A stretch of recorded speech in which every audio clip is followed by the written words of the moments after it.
fit when we get inside. We can bring brownie if you big.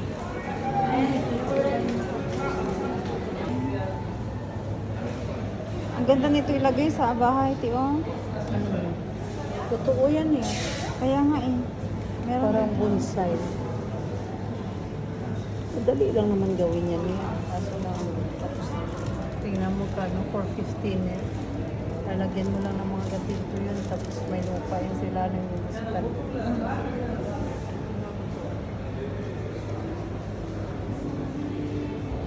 May ganito binili ng nanay ko dati, namatay. Eh, hindi siya marunong eh.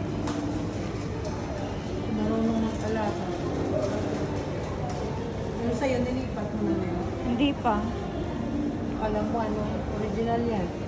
Kaya nga eh.